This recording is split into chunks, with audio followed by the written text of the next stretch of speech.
आनंद ही चाहते हैं, क्योंकि हम सब आनंदम स्वरूप श्री कृष्ण के अंश हैं। और क्योंकि ये प्रत्येक अंश का नेचर है कि वो अपने अंशी से ही प्यार करता है, इसलिए हम सब बिना किसी के सिखाए पढ़ाए स्वाभाविक रूप से एकमात्र आनंद ही चाहते हैं। और ऐसा भी नहीं है कि ये एक जन्म की बात है, अनादिकाल से प्रतिक्षण हम एकमात्र आनंदम प्राप्ति के हेतु ही प्रयत्नशील हैं। किंतु हमारे अनंतानंत जन्मों के अनवरत प्रयत्नों के पश्चात भी हमें आनंद की उपलब्धि नहीं हो सकी। इसलिए इस पर विचार किया गया कि वो आनंद कहाँ है, हम सबको कैसे मिल सकेगा। तो पता चला कि तीन तत्व है, एक जीवात्मा, एक परमात्मा, एक माया। इन तीनों तत्वों को पहले समझना होगा और इनके बीच में जो परस्पर संबंध है उसको भी समझना होगा। तो सबसे पहले आपको भगवान के बारे में बताया गया कि भगवान का ज्ञान किए बिना किसी जीव का उद्धार नहीं हो सकता। लेकिन जब भगवान को जानने की चेष्टा की तो वेदों ने कह दिया कि वो ईश्वर इंद्रिय मन बुद्धि से परे है। क्यों परे है, कैसे परे है, और डिटेल में आप सबको समझाया गया कि वो ईश्वर प्रेरक है, इंद्रिय मन बुद्धि प्रेर्य है, वो धारक है, इंद्रिय मन बुद्धि धार्यवान है, वो प्रकाशक है, इंद्रिय मन बुद्धि प्रकाशित है, वो ज्ञाता है, इंद्रिय मन बुद्धि ज्ञेय है, वो सर्वज्ञ है, जीव अल्पज्ञ है, वो दिव्य है, इंद्रिय मन बुद्धि प्राकृत है।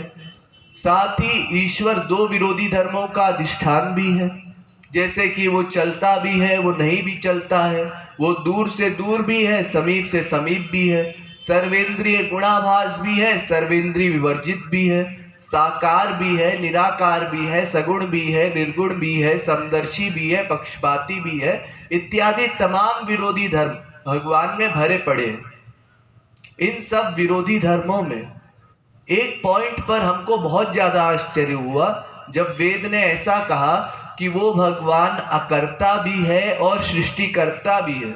और केवल सृष्टिकर्ता नहीं है, सृष्टि करने के बाद भगवान इस सृष्टि के कण कण में, परमाणु परमाणु में व्याप्त हो जाता है। तत्सृष्टा तदेवानुप्राविशत्, तैत्तिरीयोपनिषद की दूसरी बल्ली का 6वां अनुवाद।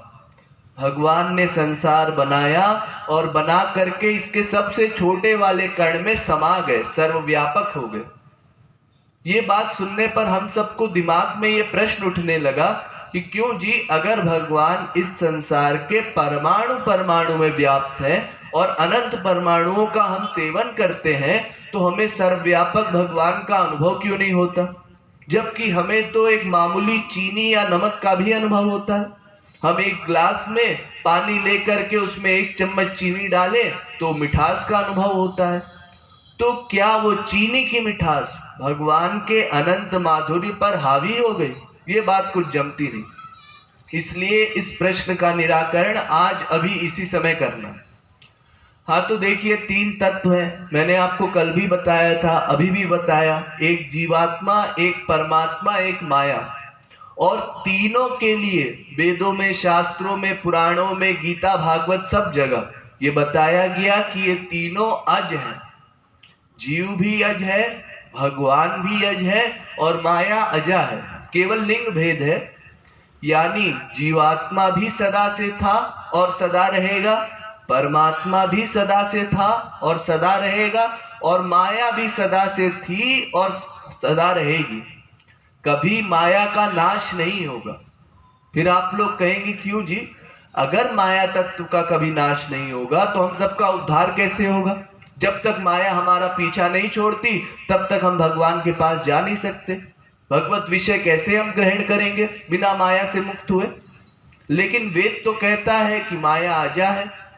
अजा में काम लोहित शुक्ल कृष्णाम वही प्रजा सृजमानाम स्वरूपा अजो एको जुष्माणो नुशेते जहात्येनाम भुक्त भोगाम जोन्य। श्वेतश्वरोपनिषद के 4थे अध्याय का 5वां मंत्र। ये माया अजा है और 3 रंग की माया है, 3 गुण की माया, सफेद रंग, लाल रंग, काला रंग। यानी सतोगुणी माया, रजोगुणी माया, तमोगुणी माया। और ये माया अजा है। गीता में भी लिखा गया, दैवी हेषा गुणमयी मम माया दुरत्यया मामेवये प्रपद्यन्ते माया मेताम तरन्ति ते। गीता के 7वें अध्याय का 14वां श्लोक। ये माया अगर कभी हमारा पीछा नहीं छोड़ेगी तो हम कभी मुक्त नहीं हो पाएंगे। मान लीजिए जैसे आपके शहर में, आपके नगर में अगर कोई ऐसा भेड़िया आ जाए या कोई ऐसी पर्सनैलिटी आ जाए जिससे पूरा शहर आतंकित हो जाए, तो अब कोई अपने घर के बाहर नहीं निकलता। बाहर निकलेंगे तो भेड़िया खा जाएगा, कुछ ना कुछ गड़बड़ हो जाएगी। तो अगर कोई उस पर्सनैलिटी का नाश कर देता है, उसको वहां से भगा देता है, तब तो शहर फिर शांति से जी सकता है, शांति से घूम फिर सकता है। ऐसे ही इस माया ने हम सबको परेशान कर रखा है। तो अगर कोई का माने महापुरुष या भगवान, इनमें से कोई भी इस माया तत्व का नाश कर देता तो फिर हम सब शांति से भगवत भजन कर सकते थे, भगवान की तरफ चल सकते थे। लेकिन ऐसा किसी ने नहीं किया, क्योंकि भगवान के अनंत अवतार हो चुके। आज तक भगवान ने भी ऐसा नहीं किया और महापुरुष तो हमेशा इस धरा पर रहते ही हैं, उन्होंने भी कभी ऐसी जरूरत नहीं की। ऐसा क्यों?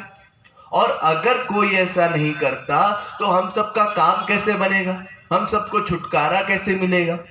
तो देखिए, छुटकारा पाना अलग बात है।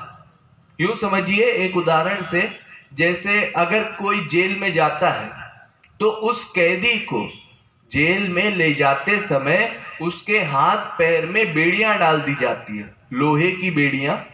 तो जब वो आता जाता है तो बेड़ियां हाथ पैर में बंधी होती है। अब उसके बाद वो पूरा समय जितना उसको सजा मिली है उतना जेल में बिताता है, बेड़ियां हाथ पैर में डली हुई है, कहीं भाग ना जाए।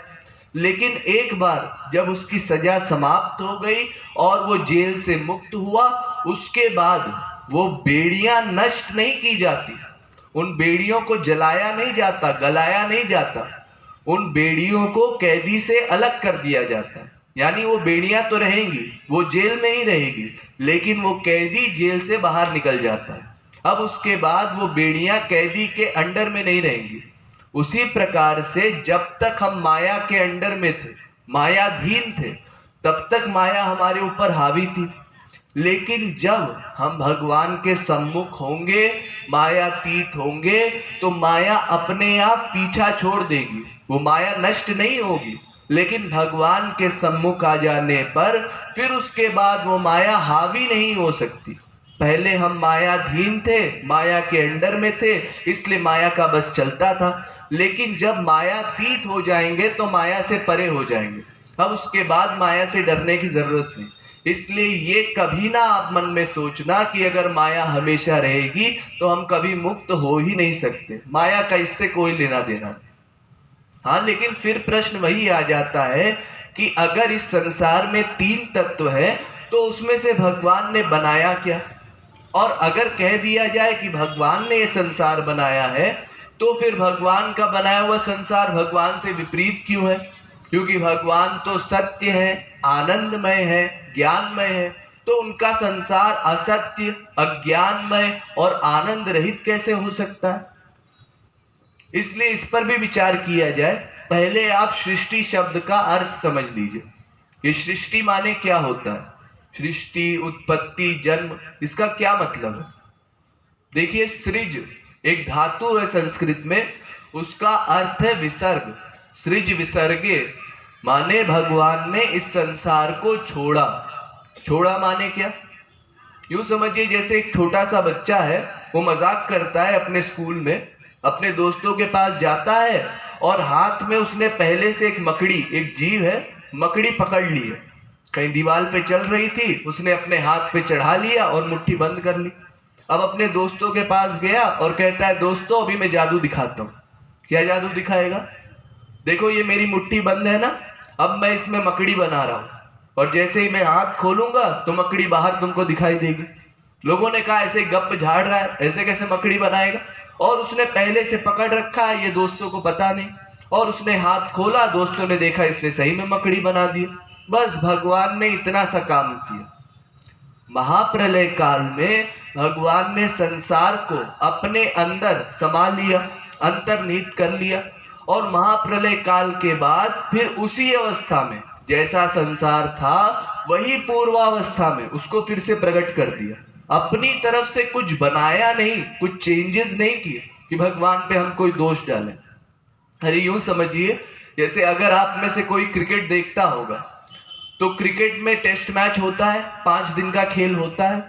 उसमें पहले दिन जितने रन बने हो, जितने विकेट गए हो, जो भी स्कोर कार्ड हो, जितना भी खेल हुआ हो, उसके बाद जब दूसरे दिन का खेल शुरू होता है तो पहले दिन जितना हो चुका उसके बाद से फिर शुरू होता है, नया खेल शुरू नहीं होता। ऐसे ही हम लोग अपने पिछले जन्मों में जिस प्रकार के कर्म करते हैं उसी प्रकार से हमको सृष्टि में अवतरित कर दिया जाता है, प्रकट कर दिया जाता है। उसमें भगवान की कोई गलती नहीं है कि भगवान ने ऐसा क्यों कर दिया। ये तो भाई प्लेयरों के ऊपर है कि प्लेयर कैसा खेलते हैं। प्लेयरों को अंपायर की चिंता करने की जरूरत नहीं, वो प्लेयर अपना खेले, अपना रन बनाए, एम्पायर सिर्फ जजमेंट देगा। ऐसे भगवान केवल जजमेंट देता है। एको देवा सर्वभूतेषु गूढ़ा सर्वव्यापी सर्वभूतांतरात्मा। वो भगवान आपके अंतःकरण में बैठ करके केवल चुपचाप आपके कर्मों को नोट करता है, उसमें हस्तक्षेप नहीं करता, कोई फेरबदल नहीं करता। इसलिए भगवान के ऊपर कोई दोष नहीं लगना चाहिए। उसी प्रकार से उत्पत्ति शब्द, उत्पत्ति का मतलब ऊपर आना, नया बनना नहीं, उत्पत्ति माने ऊपर आना। उसी प्रकार जन्म शब्द है, जनी प्रादुर्भावे धातु है संस्कृत में, इसका मतलब है प्रकट होना, नया बनना नहीं। ये तो हम लोगों का भोलापन है जो हम सोचते हैं भगवान ने ऐसा संसार बना दिया। भगवान ने कुछ नहीं बनाया। अरे हम ही लोग ऐसा सोचते हैं कि हम कुछ बना देते हैं। आप रोज अखबारों में पढ़ते होंगे कि आज साइंटिस्ट लोगों ने ऐसी चीज बना दी तो ऐसी नई चीज निकल आई। ये कोई नई चीज नहीं बनाई, ये तो संसार का सामान था, इसको इकट्ठा किया, पहले इस्तेमाल करना नहीं पता था कि इन दोनों चीजों को मिला दिया जाए तो इससे ऐसा काम भी किया जा सकता है। फिर जैसे जैसे प्रगति हुई, साइंस आगे बढ़ी, तो फिर उसके बाद हमने उसका इस्तेमाल करना शुरू कर दिया। तो इस प्रकार से भगवान सर्वथा निर्दोष है। तो अब तो वही भोला व्यक्ति ये प्रश्न करेगा जो कभी, जैसे मान लीजिए मैंने आपको क्रिकेट का उदाहरण दिया था, तो अब जो पहली बार आ रहा है क्रिकेट देखने के लिए, वो अचानक से अगर दूसरे दिन देखने चला जाए तो सोचेगा ये कैसा अन्याय है एम्पायरों का। अभी अभी हम आ रहे हैं, अभी अभी 9 बजे हैं, खेल शुरू भी नहीं हुआ, एम्पायर अभी ग्राउंड पे चल के आ रहे हैं और अभी से लिख दिया गया कि इस टीम ने 250 रन बनाए हैं और इसके 4 विकेट गिर गए हैं। ऐसा कैसे हो सकता है, अभी तो खेल हुआ ही नहीं। तो वो बेचारा जानता ही नहीं कि कल भी खेल हो चुका है, परसों भी खेल हो चुका है, इस कारण से ऐसा बोल रहा है। अतएव भगवान सर्वथा निर्दोष है। भगवान ऐसा काम क्यों करेगा? देखिए हम भी इतना बुरा काम नहीं करते किसी के साथ। मान लीजिए संसार में भी अगर हमारा कोई दुश्मन है, किसी ने हमारे साथ कुछ गलत किया है, तब हम उसके साथ कुछ गलत व्यवहार करेंगे, दुश्मनी का व्यवहार रखेंगे, नहीं तो भला हम किसी का क्यों कुछ बिगाड़ेंगे। मान लीजिए जैसे आपका पड़ोसी है, अब आपको पता चला कि आपके पड़ोसी को रात को 2 बजे निकलना है। आप कहते हैं अच्छा एक काम करना, 1 बजे जग करके हम जिस रास्ते से वो पड़ोसी जाएगा वहां पर कीले गाड़ देंगे रात में। ऐसा क्यों करोगे? ऐसा इसलिए करेंगे कि फिर उसकी गाड़ी पंचर हो जाएगी तो उसको जाने में तकलीफ होगी, समय पर पहुंच नहीं पाएगा। आपका दोस्त पूछता है ऐसा क्यों करेंगे आप, क्या उसने कुछ आपका बिगाड़ा है? अरे नहीं, कुछ बिगाड़ा नहीं, हमने सोचा ऐसे ही मजा लेंगे। ऐसा कोई मजा लेने की बात है? अरे जब किसी ने किसी का कुछ बिगाड़ा नहीं तो ऐसा काम भला कोई क्यों करेगा। तो ऐसा तो हम भी नहीं करते संसार में। फिर सर्वदा आनंदमय अखंड ज्ञानमय भगवान ऐसा कर्म क्यों करेगा? ऐसे कर्म की आशा भगवान से नहीं की जा सकती। अरे वो बेचारा तो कहता है कि अरे ठीक है, हम इनकी बेगारी करेंगे, इनकी नौकरी करेंगे, इनके कर्मों को नोट करेंगे, कोई बात नहीं, सारा परिश्रम हम करने को तैयार है, बस ये शरणागत हो जाए।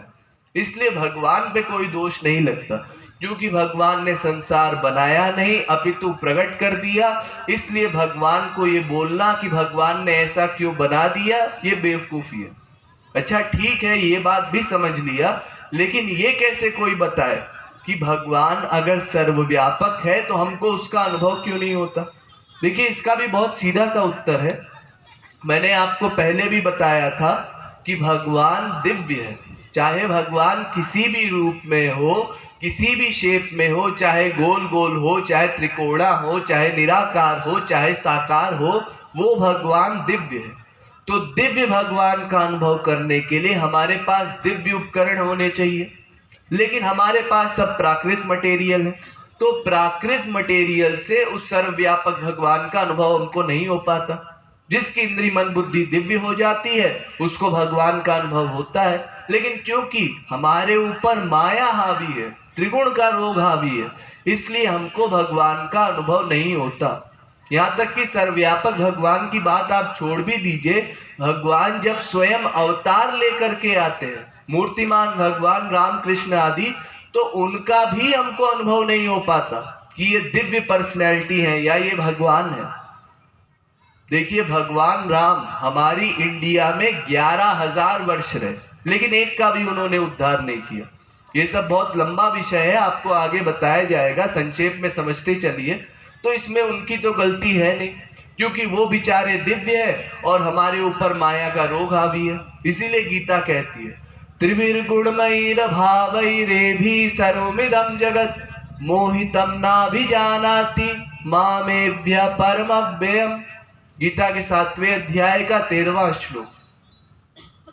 जितने भी मायाधीन जीव है, जितने भी पर्सनैलिटी हैं, इन सब की इंद्री मन बुद्धि त्रिगुण के अंडर में है, और भगवान कहते हैं मैं त्रिगुण से परे हूं, इसलिए कोई मुझे नहीं जान सकता। अरे यूं गधे की अकल से समझ लीजिए, जैसे अगर आपको पित्त का रोग है तो मीठी चीज भी आपको कड़वी लगती है, और भगवान का विषय कोई प्रत्यक्ष विषय तो है नहीं। अरे मान लीजिए आप एक आदमी को देखते हैं, वो नीम खा रहा था, नीम चबाते हुए चल रहा था, बड़े आराम से, बड़े शौक से। आपने देखा, देख करके सोचा ये कैसा आदमी है, इसको कड़वाहट का भी कोई अनुभव नहीं है, मुंह पे ना कोई हाव भाव, एकदम नेचुरल खा रहा है। दूसरे आदमी को देखा, वो सफेद कपड़े को पीला बता रहा है। अब आप उसके पास गए, उससे पूछते हैं क्यों भाई, तुमको रंगों का ज्ञान है? हाँ, हमको सब रंगों का ज्ञान है। फिर तुम इसको पीला क्यों बोल रहे हो? अरे पीला दिखाई दे रहा है तो पीला ही बोलेंगे। क्या बात है, वो मजाक भी नहीं कर रहा, बड़े सीरियस मुद्रा में बोल रहा है। तो जब फिलोसफर ने रिसर्च की तो पता चला कि जिस व्यक्ति को वो कड़वी नीम मीठी लग रही थी, उसको सर्प ने काटा हुआ था। सांप के काटने की वजह से सांप का विष जो उसके अंदर फैल गया था, उस कारण से उसको नीम की कड़वाहट का अनुभव नहीं हुआ। और जिस व्यक्ति को वो सफेद वस्तु पीली दिखाई दे रही थी, उसको पीलिया का रोग था। अब बताइए, कोई बेचारा झूठ तो बोल नहीं रहा है, अपनी आंखों देखी सही सही बात बता रहा है। अब लोग बोलते हैं प्रत्यक्ष प्रमाण सबसे बड़ा प्रमाण है, लेकिन यहाँ तो प्रत्यक्ष प्रमाण भी झूठा हो गया, फिर कौन इसकी गारंटी ले? अरे यूं समझिए और अच्छी तरह से, जैसे एक बार एक चींटी अपने सहेली को ले करके एक दिन चीनी के पहाड़ पर गई। दोनों चींटियां मिल करके चीनी के पहाड़ पर गई। पूरे दिन वो दोनों चीनी के पहाड़ पर मजे करती रही, और जब शाम को लौटने लगे दोनों, तो दोनों ने आपस में चर्चा की, बातचीत की। चींटी ने कहा, क्यों रे सहेली, आज तो हमने इतना मीठा खाया, इतना मीठा खाया कि अंदर बाहर मीठा ही मीठा हो गया। तो दूसरी चींटी कहती है, हम चीनी के पहाड़ पे गए थे कि नमक के पहाड़ पे? हमको तो नमकीन अनुभव हो रहा है। अब पहली वाली हैरान है, ये क्या बात बोल रही है, आज हम पूरे दिन चीनी में घूमे हैं और ये कहती है नमक के पहाड़ पे गए थे। ऐसा क्यों कह रही है? जब पता किया गया तो पता चला कि दूसरी चींटी ने अपने जीभ पर नमक डाल रखा था। अपने जीभ पर नमक रखकर वो पूरे दिन चीनी के पहाड़ पर घूमती रही, इसीलिए उसको चीनी का अनुभव हुआ ही नहीं, क्योंकि नमक का अनुभव हो रहा था, भीतर नमक होने की वजह से। इसी तरह से हम लोग अपने भीतर माया को लेकर के, त्रिगुण को लेकर के मंदिरों में भगवान के पास या संत महात्माओं के पास घुमा करते हैं, इसलिए उनकी दिव्यता का कोई अनुभव नहीं होता, क्योंकि हमने माया को त्यागा ही नहीं, उनके पास पूरी श्रद्धा से गए ही नहीं। अपना अंतःकरण शुद्ध किया ही नहीं, तो जब तक माया का वास रहेगा तब तक उनका कोई प्रभाव नहीं पड़ता। स्वाभाविक रूप से इसमें ना उनकी गलती है ना हमारी गलती है, इस माया की गड़बड़ी है जिसने हमारे अंतःकरण पे अपना डेरा बसाया हुआ है। अतएव इस बात को समझ लीजिए कि क्योंकि भगवान दिव्य है और हम पर माया हावी है, इसलिए हम भगवान का अनुभव नहीं कर पाते। और क्योंकि भगवान ने इस संसार को बनाया नहीं अपितु प्रकट किया, इसलिए भगवान पे कोई दोषारोपण नहीं लगता कि भगवान कोई पक्षपाती है। लेकिन फिर भी ये बात भी अपनी जगह स्थिर है कि कोई भी व्यक्ति भगवान का ज्ञान प्राप्त नहीं कर सकता, चाहे कोई हो। आप लोग सोचते होंगे हाँ भाई हम तो बेचारे अल्पज्ञ जीव हैं, हम क्या जानेंगे भगवान को। भगवान को जानने के लिए कोई बड़े लेवल की बुद्धि चाहिए होगी, सरस्वती के लेवल की, बृहस्पति के लेवल की, ब्रह्मा के लेवल की, लेकिन ऐसा नहीं है। रामायण कहती है जग पे खन सब देखन हारे, विधि हरि शंभु न चावन हारे, तेऊ न जानहि मरम तुम्हारा, और तुम ही को जानन हारा। कोई भगवान को नहीं जान सकता, चाहे ब्रह्मा हो, विष्णु हो, शंकर हो, इंद्र हो, वरुण हो, कुबेर हो, सरस्वती, बृहस्पति, कोई हो। किसी के पास कितनी ही बुद्धि हो जाए, उसको बुद्धि से नहीं जाना जा सकता। भागवत भी कहती है ना हम न यूयम यदृतां गतिम विदुर, न बाम देवा किमुता परे सुरा, तन्मायया मोहित बुद्धयस्त्विदं, विनिर्मितं चात्म समं विचक्षमहे। भागवत के दूसरे स्कंद के 6वें अध्याय का 36वां श्लोक। कोई भी भगवान को नहीं जान सकता, तो क्या कंक्लूजन निकला? भगवान को कौन जान सकता है? भगवान। भगवान को कौन देख सकता है? भगवान। भगवान के शब्दों को कौन सुन सकता है? भगवान। भगवान ही अपने आप का रस ले सकता है और कोई मामूली नहीं ले सकता, चाहे वो ब्रह्मा शंकर ही क्यों ना हो। तो फिर क्या किया जाए? इसका क्या मतलब? क्या हम सब अकर्मा हो जाए?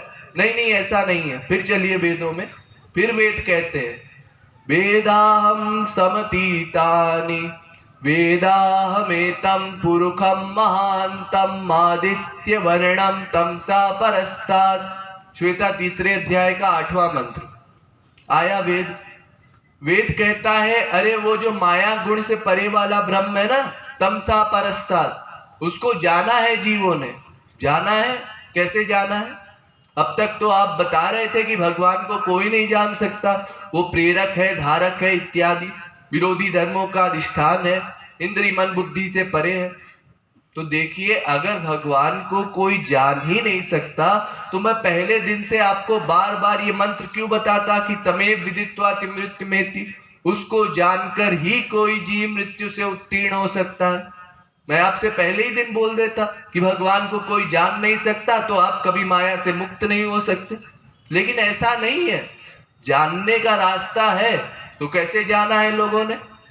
फिर वेद कहता है नायमात्मा प्रवचनेन लभ्यो, न मेधया न बहुना श्रुतेन, यं वैष्णवृणुते तेन लब्धस्त्यैष आत्मा विवणुते तनुग्वं स्वाम। कठोपनिषद के पहले अध्याय की 2 बल्ली का 23वां मंत्र और मुंडकोपनिषद के 3 मुंडक के 2 खंड का 3रा मंत्र। उस ईश्वर को प्रवचनों से नहीं जाना जा सकता। न मेधया, बड़ी से बड़ी बुद्धि नहीं जान सकती, न बहुना श्रुतेन, अनंत बार आप शास्त्रों का श्रवण कीजिए फिर भी उस ईश्वर को नहीं जान सकते। तो जान कैसे सकते हैं? यं वैष्णवृणुते तेन लब्धस्यैष आत्मा विवणुते तनुग्वं स्वाम। वो ईश्वर जिस पर कृपा कर देता है, जो जीव उस ईश्वर का कृपा पात्र हो जाता है, वही जीव ईश्वर को जान सकता है। अपनी काबिलियत पर नहीं जाना जा सकता। लेकिन दैवम प्रसादाच्य, श्वेता के 6वें अध्याय का 21वां मंत्र, उस ईश्वर की कृपा प्राप्त करके उस ईश्वर को कोई जान सकता है। आप में से अगर किसी ने गीता पढ़ी होगी तो गीता पढ़ने पर आपको एक राज पता चला होगा। अगर आप गीता का खूब मंथन करें तो गीता के अंत में एक रहस्य है। जब अर्जुन को ज्ञान होता है उस समय अर्जुन कहता है कि महाराज मेरा अज्ञान चला गया, नष्टो मोहा, अज्ञान नष्ट हो गया, और स्मृतिर्लब्धा, मुझे ज्ञान प्राप्त हो गया। वैसे तो दोनों का एक ही मतलब है, लेकिन फिर भी दोनों बातें कही पक्का करने के लिए। नष्टो मोहा स्मृतिर्लब्धा त्वत्प्रसादान् मयाच्युत। गीता के 18वें अध्याय का 73वां श्लोक। हे श्री कृष्ण, मेरा अज्ञान चला गया और ज्ञान आ गया, लेकिन कैसे? आपकी कृपा से, आपके लेक्चर से नहीं। ये जो आपने गीता का 18 अध्याय लंबा लेक्चर दिया है, इस लेक्चर का वो कमाल नहीं है। हाँ, लेक्चर सहायक था, लेकिन अगर आपकी कृपा नहीं होती तो मैं इसको नहीं जान पाता, तो फिर ये ज्ञान मुझे नहीं मिल पाता। इसीलिए आपकी कृपा के कारण ही मुझे ज्ञान हुआ। ये बात हम सब लोग नहीं समझ पाते। हम सब लोग तो घरों में बैठ करके गीता का पाठ किया करते हैं, केवल शब्दों को पढ़ा करते हैं, अर्थ भी नहीं जानते। कुछ लोग बस रटी रटाई है गीता, बैठ करके पाठ कर रहे हैं। भगवान जो कह रहे हैं हम भी भगवान बन के कह रहे हैं। भगवान ने कहा गीता में सर्वधर्मान परित्यज्य माम एकम शरणम व्रज, तो हम भी घर में बेवकूफों की तरह बोल रहे हैं सर्वधर्मान परित्यज्य माम एकम शरणम व्रज। ये क्या बात है? भगवान तो अर्जुन को बता रहे थे कि अर्जुन तू धर्मों को छोड़ करके मेरी शरण में आ जा। हम किससे बोल रहे हैं भगवान बन के कि तू मेरी शरण में आ जा? हमको शरण में जाना है कि दूसरे को उपदेश देना है? ये उपदेश देने से कुछ होगा क्या? भगवान ने अर्जुन से ये कहा था कि अर्जुन मैं जो तुझे गीता सुना रहा हूं तू उसका पाठ किया कर, बार बार शब्दों को पढ़ा कर। शब्दों को पढ़ने से कुछ नहीं होगा, यहां तक कि प्लस की जगह माइनस हो जाता है। माइनस कैसे हो जाता है? माइनस ऐसे हो जाता है कि पहले जब आप कुछ नहीं जानते थे, ना गीता जानते थे, ना रामायण जानते थे, ना भागवत जानते थे, तो भोले बच्चों की तरह भगवान के आगे जा करके दीनता पूर्वक अपना सर झुकाते थे, 2 आंसू बहा देते थे। अरे हमको तो कुछ आता भी नहीं है कि भगवान का किस प्रकार से स्वागत करना चाहिए, सत्कार करना चाहिए, पूजा करना चाहिए, भोग लगाना चाहिए, हमको तो कुछ भी नहीं आता। इसलिए वो दीनता का भाव आता था। लेकिन जब ज्ञान हो गया, ज्ञान हो जाने के बाद सारी दीनता छिन गई। फिर तो सीना फुला करके बड़े बड़े पंडित लोग मंत्रों से भगवान का स्वागत करते हैं। ऐसे बोलते हैं, बिल्कुल दीनता नहीं झलकती उनके बोलने में। शांताकारं भुजगशयनं पद्मनाभं सुरेशं विश्वाधारं गगनसदृशं मेघवर्णं शुभांगं। इस प्रकार से आप लोग समझदार हैं, आप लोग खुद कभी नोट कीजिएगा कि जब कोई पंडित इस तरह से भगवान की स्तुति करता है, क्या उसमें प्रेम दिखाई पड़ता है? वो प्रेम भी छिन जाता है। और जो बेचारा अपढ़ गवार होगा, जिसको ज्यादा नॉलेज नहीं होगी, वो कम से कम हिंदी भी बोलेगा या अपनी गवारी भाषा भी बोलेगा, तो कुछ ना कुछ उसकी भाषा में प्रेम झलकेगा भगवान के लिए। तो क्या फायदा उस ज्ञान का जिसका और अहंकार हो जाए, भगवान के प्रति प्रेम भी समाप्त हो जाए। इसलिए पाठ वाठ से कुछ नहीं होता। ये जो हम सोचते हैं ना, हम थोड़ा सा ज्ञान अर्जित कर ले तो हमारा काम बन जाएगा, प्रेम करने से ही काम बनेगा। इसीलिए अर्जुन बार बार कहता है कि भगवान मेरा जो ये अज्ञान गया और ज्ञान आया, ये आपकी कृपा से, आपके लेक्चर से नहीं। और यही बात भगवान ने भी कही थी कुछ देर पहले कि अर्जुन त्वत्प्रसादान् परां शांतिं स्थानं प्राप्यसि शाश्वतम्। गीता के 18वें अध्याय का 62वां श्लोक। उसकी कृपा से, उसकी माने श्री कृष्ण की, उसकी कृपा से पराम शांतिम, परमानंद की तुझे प्राप्ति होगी। और जब अर्जुन को आनंद मिला तो अर्जुन ने एडमिट किया कि आपकी कृपा से मैंने आपको जाना है। अब आगे चलते हैं भागवत पुराण में। वेदव्यास जी क्या कहते हैं जरा ये भी सुन लिया जाए। भागवत में वेदव्यास जी लिखते हैं, अथापि ते देव पदाम्बुजद्वय प्रसाद लेसानुग्रहीत एव हि जानाति तत्त्वं भगवन्महिम्नो न चान्य एकोऽपि चिरंपि चिन्वन्। भागवत के 10वें स्कंद के 14वें अध्याय का 29वां श्लोक। उस ईश्वर को आप अनंत कोटि शास्त्र वेदों का श्रवण करें, मनन करें, कीर्तन करें, कुछ भी करें, अपनी बुद्धि से नहीं जान सकते। फिर कैसे जाना जा सकता है? दैवम प्रसादाच्य, और प्रसाद लेसानुग्रहित, उसके कृपा पात्र जो बन जाते हैं, उसके प्रसाद से जो अनुग्रहित हो जाते हैं, वही जीव ईश्वर का ज्ञान प्राप्त कर सकते हैं।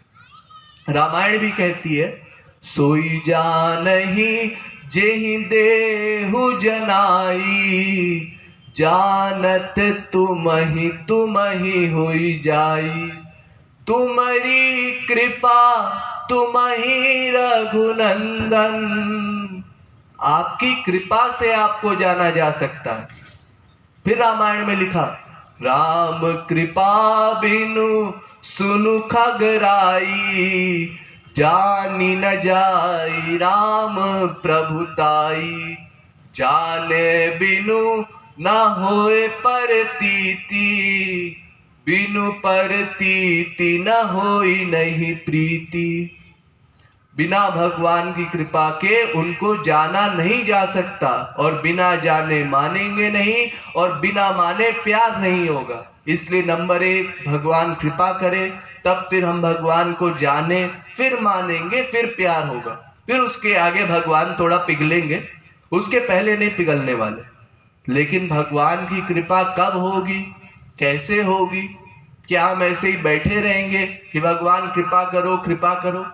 कुछ ना कुछ तो करना पड़ेगा ना। हाँ, तो कोई रास्ता ढूंढा जाए। क्या रास्ता मिला? अगर ये माया किसी प्रकार से हमारा पीछा छोड़ दे तो हमारा काम बन सकता है, फिर भगवत कृपा की जरूरत नहीं। लेकिन माया कैसे पीछा छोड़े? आप लोगों ने तमाम अद्वैतवादियों का लेक्चर सुना होगा। कई ऐसे संत महात्मा हैं जो बोला करते हैं कि माया मिथ्या है, इस माया को आप भुला दीजिए, ये मन का कंफ्यूजन है, भ्रम है, तमाम बातें बोला करते हैं। लेकिन तुलसीदास जी ने तो बड़ा डांटा है इन लोगों को कि क्यों भाई तुम माया को क्यों बदनाम करते हो? ये माया तो भगवान की शक्ति है, इसको भ्रम मत समझो, कोई मन का वहम नहीं है, ये कोई कंफ्यूजन नहीं है। वेद भी कहता है, माया तो प्रकृतिम विद्यमानम तु महेश्वरा, तस्यावयव भूतैस्तु व्याप्तम सर्वमिदं जगत, न तस्य कार्य कारणम च विद्यते, न तत्समस्या विधि कश्चित् दृश्यते, परास्य शक्तिर्विविधैः श्रूयते, स्वाभाविकी ज्ञान बल क्रियाच। और सोदासी रघुवीर की समुझे मिथ्या सोपी, छूटे न राम कृपा बिनु, नाथ कहु पद रोपी। ये भगवान की शक्ति है माया, और ये बिना भगवान की कृपा के पीछा नहीं छोड़ने वाली।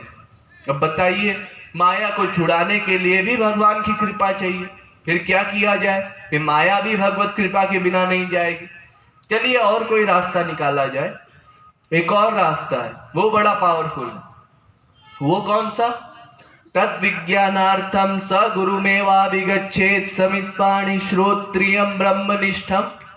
मुंडकोपनिषद के पहले मुंडक के दूसरे खंड का 12वां मंत्र। अगर किसी जीव को कोई श्रोत्रिय ब्रह्मनिष्ठ महापुरुष मिल जाए, श्रोत्रिय एवं ब्रह्मनिष्ठ माने शास्त्रों वेदों का उसको थ्योरिकल ज्ञान भी हो, शास्त्रों वेदों का अर्थ भी जानता हो, और ब्रह्मनिष्ठ माने भगवान का अनुभवात्मक ज्ञान हो, भगवत प्राप्ति कर चुका हो, ऐसा अगर कोई महापुरुष, कोई संत किसी जीव को मिल जाए तो उसको भगवत कृपा की भी जरूरत नहीं, केवल गुरु का आश्रय लेके वो भगवान को बड़ी आसानी से पा सकता है। बहुत डिटेल में नहीं जाएंगे क्योंकि कल महापुरुष विषय पर विस्तार लेक्चर है, आप लोग संक्षेप में समझते चलिए। रामायण भी कहता है, गुरु बिनु भव निधि तरई न कोई, जो बिरंची शंकर सम होई। गुरु के बिना कोई भवसागर से पार नहीं हो सकता, लेकिन बिनु सत्संग विवेक न होई, राम कृपा बिनु सुलभ न सोई। सत्संग के बिना वो विवेक कैसे हो? जब तक कोई संत नहीं मिलता तब तक हम उसको पहचानेंगे कैसे? एक बार संत को पहचान लिया फिर तो काम बन जाएगा, लेकिन संत को पहचानना यही सबसे बड़ी मुश्किल है। क्योंकि संत को पहचानने के लिए हम क्या पैमाना लगाएंगे, क्या अनुमान लगाएंगे? यही सोचेंगे ना कि उसमें काम ना हो, क्रोध ना हो, लोभ ना हो, मोह ना हो। वो संसारी बीमारियां जो हमारे अंदर है वो संत में नहीं होनी चाहिए। माना कि उसमें कोई माइक दोष नहीं होते, लेकिन एक्टिंग तो वो जरूर करता है। संसार में रहता है तो ऐसे रहता है कि कोई पकड़ ना पाए। तो ऐसे महात्मा को जब हम देखेंगे तो कैसे मानेंगे कि ये महात्मा है कि संसारी है? अरे मान लीजिए आपके पास कोई महात्मा आया, आप देखने गए महात्मा जी कैसे हैं, जरा देखा जाए। अब आप महात्मा जी की परीक्षा लेने गए और महात्मा जी आपकी परीक्षा लेने लगे, आप उसी में फेल हो गए।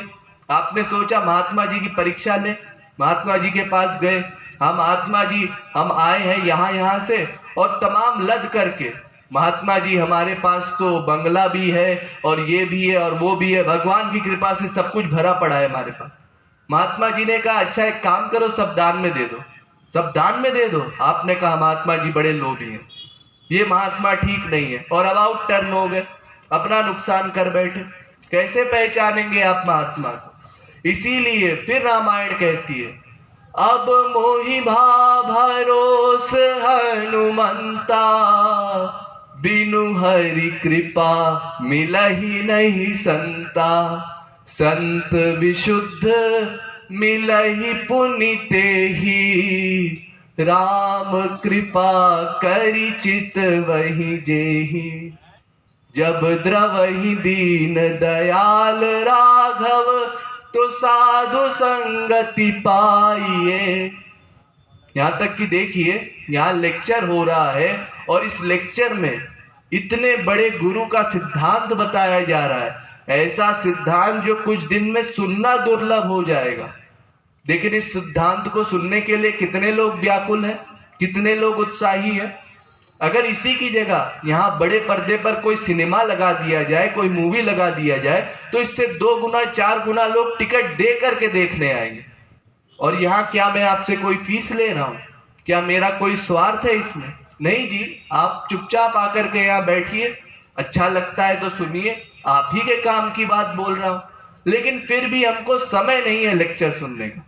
अगर आप किसी से बोले भी अजी लेक्चर सुना करिए, आपके लिए अच्छा होगा, अजी क्या करें जी, हम गृहस्थी है ना, तो समय नहीं मिल पाता, समय नहीं मिल पाता, भागे जा रहे हैं हम संसार में, और ये सोचने की फुर्सत नहीं है कि जहां भाग रहे हैं क्या हमको वहां सुख मिला? अनादिकाल से भागते भागते कितना समय बीत गया, कभी संसार में सुख नहीं मिला, लेकिन बार बार वहीं भागेंगे, अध्यात्म में समय नहीं दे सकते। इसीलिए एही सर आवत अति कठिनाई, राम कृपा बिनु आई न जाई। जब तक भगवान की कृपा नहीं होती तब तक हमको अपना कल्याण करना है। ये मानव देह क्यों मिला है हमको, भक्ति क्यों करनी चाहिए, ये भावना आपके अंदर नहीं आएगी। ये जितने लोग यहाँ बैठे हैं ना, इन सब पर भगवान की कुछ कृपा है, तभी ये लोग आए हैं सत्संग में, तभी ये लोग ऐसी भावना रखते हैं कि हाँ हमको अपने लिए कुछ करना चाहिए। नहीं तो संसार में तमाम लोग भरे पड़े हैं, क्यों सबके भीतर ऐसी भावना नहीं होती? क्यों सबका भगवान से प्रेम नहीं होता? क्योंकि सब अधिकारी नहीं है और इसलिए सब पर भगवान की कृपा नहीं है, सीधी सी बात है। अच्छा जी एक बात बताइए, माया का एक सिद्धांत है, वो क्या? रजत सीप महुमास जिमी, यथा भानु करवारी। जैसे आप लोग देखते हैं ना एक सीप, तो सीप में जैसे चर्बी का भ्रम हो जाता है, जैसे उड़ते हुए बालू के कणों को देख करके, बहुत गर्मी है तो हिरण को पानी का भ्रम हो जाता है। ऐसे ही हम सबको ये भ्रम है, ये भ्रांति है कि संसार में सुख है, और इसी भ्रम के कारण, इसी डाउट के कारण हम अनादिकाल से संसार में भागे जा रहे हैं कि अब सुख मिलेगा, इस चीज में सुख नहीं है, इस चीज में सुख मिलेगा, इसमें नहीं है, इसमें सुख जरूर मिलेगा, और ये सोचते सोचते संसार में समय बिता रहे हैं। तो ये जो कंफ्यूजन है, ये कंफ्यूजन अगर मिट जाए तो हमारा काम बन जाएगा। हाँ, काम तो बन सकता है, लेकिन फिर उसी के बाद लिखा गया, जदपि मृषाति हूँ काल सो भ्रम न सकई को उटारी। ये कंफ्यूजन भी नहीं जा सकता। कब जाएगा? जासु कृपास भ्रम मिट जाई, गिर जासो कृपालु रघुराई। ये भगवान की कृपा के बिना ये भ्रम भी नहीं जाएगा कि संसार में सुख नहीं है। जब तक भगवान की कृपा नहीं होती तब तक हम यही समझते रहेंगे कि संसार में सुख है, अभी नहीं मिला, कुछ दिन बाद मिल जाएगा, इस चीज में नहीं मिला, इस चीज में मिल जाएगा। इसलिए भगवान की कृपा की ब्रेक हर जगह लगी हुई। कोई भी आप रास्ता निकालिए, अंत में राम कृपा पर आकर के रुक जाएगा। भगवत कृपा हर जगह यही शर्त। लेकिन क्या किया जाए? अब अगर कोई रास्ता नहीं मिलता तो कोई क्या करेगा? एक ही काम कर सकता है, राम भरोसे खाई के रहो खाट पर सोए। आराम से सोइए। अब जब सब जगह राम कृपा की ब्रेक है तो क्या किया जाए? अब हमारी तो कोई गलती है नहीं, भगवान कृपा नहीं करते, उनकी गलती है। अगर कोई आपसे कहे कि क्यों भाई भक्ति क्यों नहीं करते, तो उससे कह दीजिएगा कि 3 दिन हमने लेक्चर सुना और तीसरे दिन उन्होंने कह दिया कि भगवान की कृपा के बिना काम बनेगा नहीं, तो हम बैठे हैं, भगवान कृपा कब करेंगे? इससे काम कैसे बनेगा? और फिर देखिए हमारा क्या, हम तो ऐसे भी मामूली जीव हैं। जब विधि हरि शंभू का बुरा हाल है, ब्रह्मा विष्णु शंकर सब परेशान है। जिस ब्रह्मा के बनाए हुए संसार को हम नहीं जान पाए, वो ब्रह्मा भगवान को नहीं जान सकता, तो हम क्या जानेंगे भगवान को? हम कुछ नहीं कर सकते। अच्छा ठीक है, फिर आपस में जरा बातें करें हम। तो क्यों भाई, अगर हम लोगों से कभी कोई काम नहीं हो पाता या कुछ काम गड़बड़ हो जाता है, कुछ गलत हो जाता है हमसे, तो अक्सर ये वाक्य बोला करते हैं कि अजी अब हम क्या करें, हम तो बेचारे मामूली आदमी है, ये तो रघुनाथ जी को यही मंजूर था, भगवान को यही मंजूर था, वही होता है जो मंजूर खुदा होता है। उमादारु योषित की नाई सबई न चावत राम गुसाई। अरे ये तो सब भगवान राम ही करवा रहे हैं। ज्ञानी मूढ़ ना कोई ज्ञानी है, ना कोई अज्ञानी है। जिस समय रघुनाथ जी जैसी बुद्धि जिसकी कर देते हैं, वो वैसी बातें करने लगता है। हुई है सोई जो राम रचि राखा, को करी तर्क बढ़ा वही शाखा। अरे किसी की क्या गलती, ये सब तो भगवान के हाथ में है, हमारी इसमें कोई गलती नहीं। ये बात हर आदमी किया करता है, चाहे वो गांव का घसियार हो, चाहे कोई पढ़ा लिखा आदमी हो, चाहे शास्त्र वेद का विद्वान ही क्यों ना हो, वो भी वेद की भाषा में बोलता है। तमेव भांति मनभाति सर्वम तस्य भाषा सर्वमिदं विभाति। श्वेतश्वरोपनिषद के 6वें अध्याय का 14वां मंत्र। तो जितने भी सिद्धांत है ना आज तक, ये सिद्धांत सबसे बड़ा विनाशकारी सिद्धांत है। जो हम ये सोच के बैठे हैं कि भगवान की जब मर्जी होगी तभी काम बनेगा। भगवान की मर्जी के बिना तो एक तिनका भी नहीं हिलता। तो जब तक भगवान नहीं चाहेंगे तो हम कैसे सत्संग में जाएंगे, कैसे हम भक्ति करेंगे? ऐसा कोई बात नहीं है, ये हमारी बेवकूफ़ी है। जब तक हम खुद प्रयत्न नहीं करेंगे तब तक काम नहीं बनने वाला। अगर आपका पहले से मन भगवान में लग जाएगा तो आप साधना क्यों करेंगे? साधना का मतलब ही है कि अभी हमारा मन भगवान में नहीं लगता है, तो लगाने का प्रयत्न करना है। अगर लगने लगेगा तो सिद्ध क्लास में हो जाएंगे, फिर कोई प्रयत्न क्यों करेगा? इसलिए खुद पहले कोशिश करनी पड़ती है। तो क्यों जी, दुर्योधन तो ऐसा कहता है कि मैं तो कुछ गलत नहीं करता, मैं तो जानता हूं सही क्या है गलत क्या है। गीता में कहा दुर्योधन ने, जानामि धर्मम न च मे प्रवृत्ति, जानामि पापम न च मे निवृत्ति, केनापि देवेन हृदि स्थितेन यथा निरुक्तोऽस्मि तथा करोस्मि।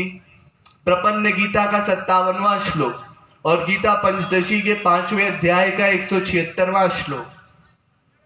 दुर्योधन कहता है मैं जानता हूं धर्म क्या है, मैं ये भी जानता हूं धर्म क्या है, पुण्य पाप सबका ज्ञान है मुझे, लेकिन फिर भी पता नहीं ये कौन हृदय में मेरे बैठा है और वो ऐसे घुमा देता है मुझे, और जिस तरफ घुमा देता है वैसा काम मैं करने लगता हूं। ये अक्सर हम लोग बहाना दिया करते हैं संसार में भी। तो देखिए मैं आपको बताता हूं, अगर भगवान हमसे वर्क कराता तो नंबर 1 हमसे कोई गलत कर्म नहीं होता। सीधी सी बात है, अगर आपकी गाड़ी चल रही है और चलाने वाला ड्राइवर ठीक है तो गाड़ी ठीक चलेगी, कोई गलत गाड़ी कैसे चलेगी। ऐसे ही अगर हमारी गाड़ी का ड्राइवर भगवान है, हमारे कर्मों का कर्ता भगवान है, तो हम सबसे गलत कर्म कैसे होंगे। जो कर्म होंगे सही कर्म होंगे, और अगर गलत कर्म हुए तो इसका यही मतलब है कि भगवान हमसे वर्क नहीं करवाता, तो फिर इसका मतलब हम उस कर्म के जिम्मेदार हैं। नंबर 2, अगर भगवान हमसे वर्क कराता तो या तो सबसे ठीक ठीक वर्क करवाता या सबसे गलत गलत वर्क करवाता। ऐसा क्यों करता कि किसी से भक्ति करवाए, उसको तुलसी सूर मीरा कबीर बना दे और हम सबको माया में उलझाए रखे, 84 लाख प्रकार के शरीरों में घुमाए, नर्क स्वर्ग में भेज करके खुद मजा ले। ऐसा क्यों भगवान करेगा। और अगर ऐसा भगवान करता है तो भगवान है कि शैतान है, सीधा सा प्रश्न होगा। या तो सबको गुणातीत बना दे या तो सबको त्रिगुणमय बनाए। ऐसा क्यों करेगा कि किसी से भक्ति करवाए, किसी को संसार में उलझाए रखे। इसलिए ऐसा भगवान नहीं कर सकता। नंबर 3, अगर भगवान हमसे वर्क करवाता तो या तो अपने कराए हुए कर्मों का फल भगवान खुद भोगता। अरे मान लीजिए आज के समय में भी अगर कहीं किसी पुलिस वाले को कोई ऑर्डर मिलता है, हाँ तुमको गोली चलाने का ऑर्डर है, गोली चलाओ, और अगर गोली चलाने के चक्कर में कुछ गड़बड़ हो गई तो उसका दोष उस ऑफिसर को नहीं लगता, उसका दोष ऑर्डर देने वाले को लगता है। तो अगर भगवान हमसे वर्क कराता है, भगवान हमको ऑर्डर देता है, तो भगवान उन कर्मों का फल भोगे। हमको क्यों नर्क स्वर्ग भेज करके परेशान करता है। या तो अपने आप को माफ कर दे कि भाई मैं अपने आप को माफ करता हूं, मैंने जो कर्म करा है वो चाहे गलत हो चाहे सही हो। नंबर 4, अगर भगवान हमसे वर्क कराता तो वेदों शास्त्रों में तमाम प्रकार की बातें क्यों लिखता।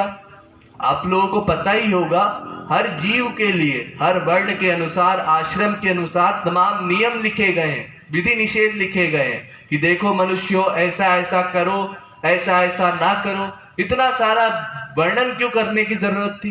बस एक लाइन में भगवान लिख देता कि मनुष्यों तुम जो कर रहे हो वो मैं ही तुमसे करा रहा हूं, तुमको अपनी बुद्धि लगाने की जरूरत नहीं, क्योंकि तुम कुछ कर भी नहीं सकते, तो तुम चुपचाप कर्म होने दो।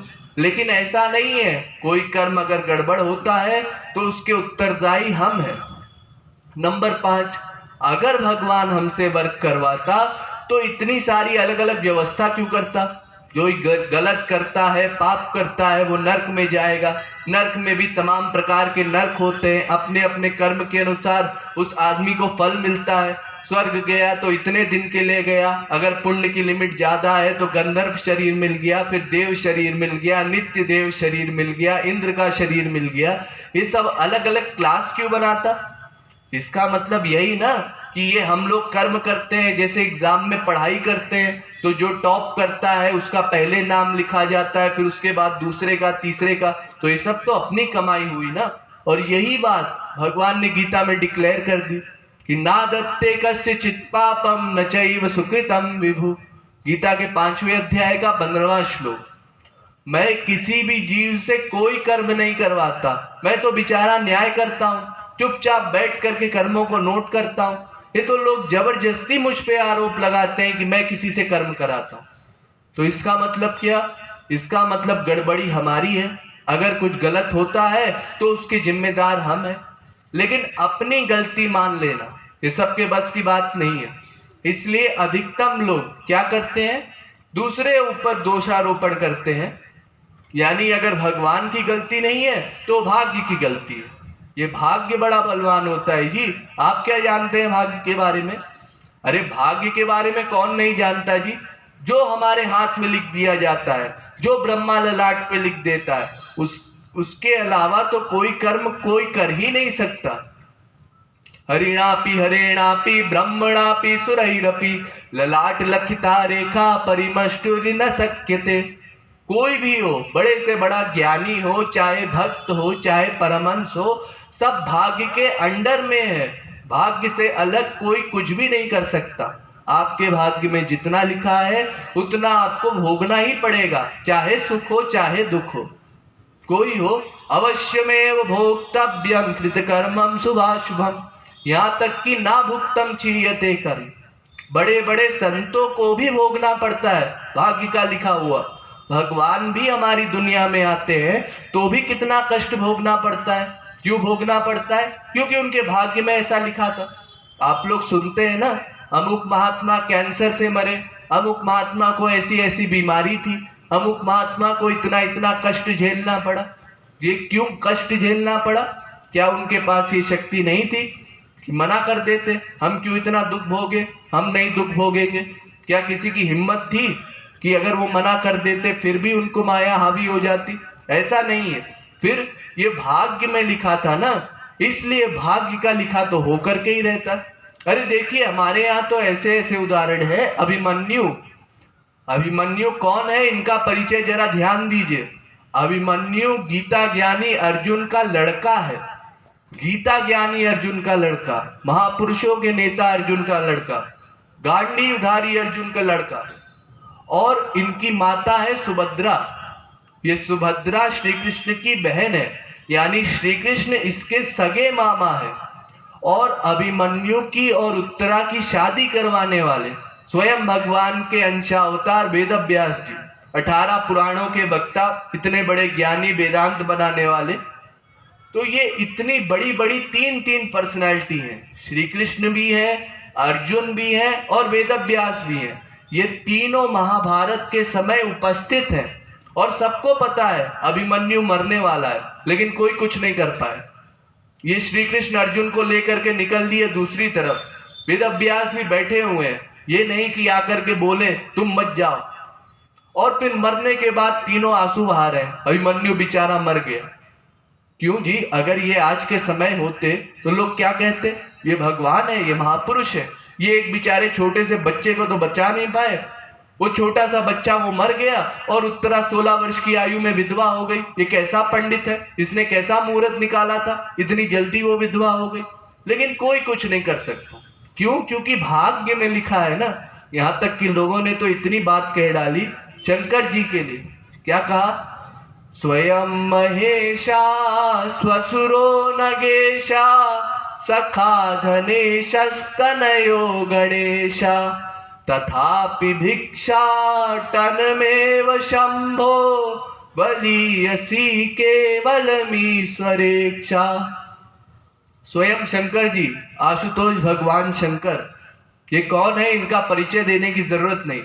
ये सारे जगत के स्वामी हैं और इनके पुत्र गणेश है। सबसे पहले पूजा होती है जे ही सुमिरत सिद्धि हो। इनके ससुर हिमालय नगेश, इतने रईस ससुर हैं। इनके मित्र हैं कुबेर। सोचिए क्या स्टेटस है शंकर जी का। लेकिन बेचारे शंकर जी को एक कपड़ा नहीं मिलता पहनने के लिए, नंगे घूमते हैं, भिक्षा मांग करके खाना पड़ता है। इतने बुरे दिन है शंकर जी के। तथापि भिक्षाटनमेव शंभो बलीयसी केवलमीश्वरेक्षा। अवश्यं भाविनो भावा भवति महतामपि नगनत्वं नीलकंठस्य महाशयनम हरे। भाग्य में लिखा है ना। शंकर जी के भाग्य में कपड़ा नहीं लिखा तो उनको कपड़ा नहीं मिलता। विष्णु जी के भाग्य में खाट नहीं लिखी है तो सांप के ऊपर सोना पड़ता है। सोचिए आप लोग, सांप के ऊपर कैसे कोई सोएगा? इतनी लचीली उसका शरीर होता है, उसके ऊपर सोने में कितना कष्ट होता होगा। लेकिन भगवान सोते हैं क्योंकि भाग्य में लिखा है और सारे जगत के स्वामी हैं। फिर भी ये हाल है। तो भाग्य का लिखा कोई नहीं बदल सकता। सुनहु भरत भावी प्रबल बिलखि कहो मुनिनाथ, हानि लाभ जीवन मरण जच अपयश विधियात। यहां तक कि देखिए रामायण में आप सब लोग सुनते हैं, बार बार आपने नाटकों में भी देखा होगा कि जिस समय मारीच हिरण का रूप लेकर के आया था तो स्वर्ण मृग बना था, सोने का हिरण। अब बताइए, सोने का हिरण किसी ने देखा है? ये तो आप लोग भी बता सकते हैं कि सोने का हिरण नहीं होता। और देखने वाले भगवान राम इतने काबिल हैं कि वो अपने बगल में खड़े लक्ष्मण से कहते हैं, लक्ष्मण बड़े सावधानी से सीता की रखवाली करना। ये दंडकारण्य का जो जंगल है, यहाँ पर तमाम मायावी राक्षस है, पता नहीं कौन किसका हित कर दे। जब जानते हो कि मायावी राक्षस रहते हैं और जंगल ऐसा है, तो स्वर्ण मृग नहीं होता इतना नहीं जानते होंगे क्या? लेकिन फिर भी भाग गए उसके पीछे, उसका पीछा करते हुए, और यहाँ सीता जी का हरण हो गया। ये हाल है। ऐसा क्यों हो गया? क्योंकि भाग्य में लिखा था, सीता हरण होना भाग्य में लिखा था, इसलिए उस समय बुद्धि काम नहीं दी। यहां तक कि रावण इतना बड़ा विद्वान, चारों वेदों पर भाष्य लिखने वाला विद्वान, पुलस्त्य कुल में पैदा हुआ, इतना बड़ा ब्राह्मण है वो। पौलस्त्य कथमन्यदार हरणे दोषो न विज्ञातवा अक्षयश्चापि युधिष्ठिरेण रमता ज्ञातो न दोषो नु किमी। वो रावण इतना बड़ा विद्वान है, और विद्वान भी है और योद्धा भी है, इतना बड़ा योद्धा है, लेकिन फिर भी पता नहीं उसकी बुद्धि में कहां से ये कीड़ा आ गया कि हम सीता का हरण करके ले जाएंगे। अपनी वीरता को भी कलंकित किया और अपने ज्ञान को भी कलंकित किया। कहां गई थी उसकी बुद्धि? ये भाग्य में लिखा था, इसलिए बुद्धि उस समय कुंठित हो गई। कोई हो, बड़े से बड़ा आदमी हो, यहां तक कि धर्मराज युधिष्ठिर का हाल देख लीजिए। ये धर्मराज युधिष्ठिर ये स्वयं दूसरों को उपदेश देते हैं, क्या सही है क्या गलत है, लेकिन जब द्यूत सभा में बैठे तो सारा ज्ञान गायब हो गया, और जुआ खेलने की ऐसी लत सवार हुई उनको कि अपना राज्य हारे, फिर उसके बाद अपने भाइयों को हारे, फिर अपने आप को हारे, और इतने में भी मन नहीं भरा तो अपनी बीवी को भी हार गए। ये इतने बड़े विद्वान है, इतने बड़े धर्मज्ञ है, कहां गया था इनका ज्ञान? कुछ ना कुछ तो करना चाहिए था ना उस समय, लेकिन कुछ नहीं कर पाए, क्योंकि भाग्य में ऐसा लिखा था। ये सब तो संत है, इनको ऐसा नहीं करना चाहिए था, लेकिन उस समय बुद्धि ही कुछ ऐसे हो गई थी। यानी भाग्य बड़ा बलवान होता है, लेकिन ये भाग्य कहते किसको है? जरा ये भी सोचा जाए, भाग्य किसको कहते हैं? पूर्व जन्म कृतम कर्मम तैहवमिति कथ्यते। पूर्व जन्म के किए हुए पुरुषार्थ को अगले जन्म में, फ्यूचर में भाग्य के नाम से पुकारा जाता है। यानी उसी का नाम पहले पुरुषार्थ था, अगले जन्म में भाग्य हो गया। इसमें ज्यादा फर्क नहीं है, और ये अपने ही किए हुए कर्म है। ऐसा नहीं कि दूसरे के किए हुए कर्मों का फल हमको मिलता है, अपने ही कर्मों का फल हमको मिलता है। जो पिछले जन्म में पुरुषार्थ बोला जाता था, वो इस जन्म में भाग्य पुकारा जाता है। अच्छा, तो एक बात बताइए कि अगर हमने पिछले जन्म में कर्म किए तो उसका फल हमको इस जन्म में भाग्य मिला, तो आप कहते हैं कि भाग्य के अलावा हम कुछ नहीं कर सकते, क्योंकि इस जन्म का तो सारा हिसाब किताब बधा हुआ है ना, इस जन्म में आपको भाग्य के अनुसार ही चलना पड़ेगा। तो पिछले जन्म का भी पिछला जन्म था, उस जन्म में जो पुरुषार्थ किया था उसका फल पिछले जन्म में मिला। तो आपने पिछले जन्म कर्म किया कैसे? क्योंकि अगर पिछले जन्म का पिछला जन्म था और उसके भी पिछले जन्म थे, तो ऐसे जन्म तो अनंत बीत चुके। और अगर ऐसा कहा जाए कि आपने कभी पुरुषार्थ नहीं किया तो भाग्य बना कहां से? और अगर कभी पुरुषार्थ किया तो आज भी कर सकते हैं, अगर पहले पुरुषार्थ किया था तो आज भी कर सकते हैं, और अगर पहले नहीं कर सकते थे तो भाग्य कभी बना ही नहीं। सीधी सी बात है। इसलिए ये भाग्य का नारा लगाना आप बंद कर दीजिए। सर्वत्र महापुरुषों ने पुरुषार्थ पर ही जोर दिया है, नहीं तो वो तो आधा पागल हो जाएगा, हीरा करेगा ज्योतिषों के चक्कर में हाथ दिखाने के लिए, ज्योतिष जी महाराज मेरे हाथ में क्या लिखा है। ये सब बेवकूफी की बात है। इसीलिए उद्योगिनम पुरुष सिंहमुपैति लक्ष्मी दैवेन देयमिति का पुरुखा वदन्ति दैवं निहत्य पुरुषमात्मशक्या यत्ने कृते यदि न सिद्ध्यति कोत्र दोष। रामायण भी कहती है, कादर मन कहाँ एक आधारा, दैव दैव आलसी पुकारा। जिसको कुछ करना वरना नहीं होता ना, वो भाग्य का नारा लगाता है, वो बहाना देता है भाग्य का, नहीं तो करना हमको है, कोई गलती हुई तो हमसे हुई, ऐसा मानना चाहिए। लेकिन हम लोग ये सब चीजें नहीं मानते, हम तो जाते हैं और अपना भाग्य पता करने के चक्कर में लगे रहते हैं। कुछ कर नहीं सकते, पता भी चल गया तो क्या करेंगे। एक ज्योतिष के पास गए और ज्योतिष जी ने बताया कि देखो, जब तुम्हारा बेटा पढ़ करके डिग्री लेकर के आएगा तो उसकी मृत्यु हो जाएगी। अब वो बात अभी 10-15 साल दूर है, लेकिन अभी से चिंतन शुरू हो गया आपका, हमारा बेटा 15 साल बाद मर जाएगा, हमारा बेटा 15 साल बाद मर जाएगा। अजी आपके सोचने से क्या वो बात बदलने वाली है? फिर क्या मतलब ये सब सोच करके? अरे मनुष्य के अंडर में सब कुछ है। जब मनुष्य भगवान को अपने बस में कर लेता है तो ऐसी कौन सी बड़ी शक्ति है जो मनुष्य के करने पर हो नहीं सकती। सब कुछ मनुष्य के कंट्रोल में है। कर्मणाम संचितादीनाम जीवो धीनस्य तथापि स्वतंत्रः क्रियमाणे वै कृतो भगवता विदा। 84 लाख प्रकार के शरीर में केवल मनुष्य शरीर ही एक ऐसा शरीर है जिसमें कर्म करने का स्वतंत्र अधिकार है। और ऐसा शरीर पा करके अगर हम भाग्य का नारा लगाते हैं तो हमसे ज्यादा आत्मघाती और कोई नहीं है। इसलिए इस बात को समझ लीजिए कि भाग्य को दोष नहीं देना। अब कुछ लोग कहेंगे, हाँ जी ये बात तो हम भी समझते हैं कि भाग्य को क्यों दोष देंगे, वो तो अपने ही किए हुए कर्म है ना। पिछले जन्म में हमने खराब कर्म किए थे इसलिए इस बार खराब भाग्य मिला, अब की बार अच्छे कर्म करेंगे तो अगले जन्म में अच्छा भाग्य मिलेगा। वो भाग्य की गलती नहीं है, फिर समय की गलती है। पुरुष बली नहीं होत है, समय होत बलवान, भिल्ल लूटी गोपिका, सोई अर्जुन सोई बान। समय की बात है जी, जब समय आता है तो अपने आप करा लेता है। तो कब आएगा वो समय? अनंत जन्म बीत गए ये सोचते कि समय आएगा समय आएगा, समय तो बीत चुका है। कब का हमको कुछ ना कुछ प्रयास करना चाहिए था।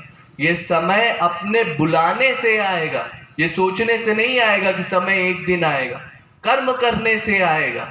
इसलिए ये काल, कर्म और समय, इन सबको दोष नहीं देना है। मैंने आपको पहले भी बताया था ना, सो परत्र दुख पावई, सिर धुनि धुनि पछताई, काल ही कर्म ही ईश्वर ही, मिथ्या दोष लगाए। इसलिए काल, कर्म, ईश्वर, इन सब में दोष लगा करके अपना समय मत बर्बाद कीजिए, खुद कर्म कीजिए। लेकिन खुद कर्म कैसे करें जी? ये तो आपने भी बताया था कि भगवान प्रेरक है, भगवान प्रेरणा देता है। तो जब तक वो प्रेरणा नहीं देगा तब तक हम कैसे भगवत मार्ग में चलेंगे?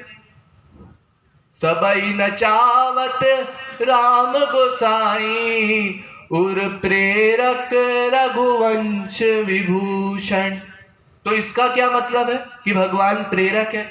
ये भी यही समझ लीजिए। प्रेरक का मतलब हमारी जो इंद्रिय मन बुद्धि है, हमारा जो शरीर है, जो अंतःकरण है, ये सब जड़ है। जड़ माने जैसे ये रुमाल है ना, ये रुमाल जैसे जड़ है ऐसे हमारा शरीर भी जड़ है।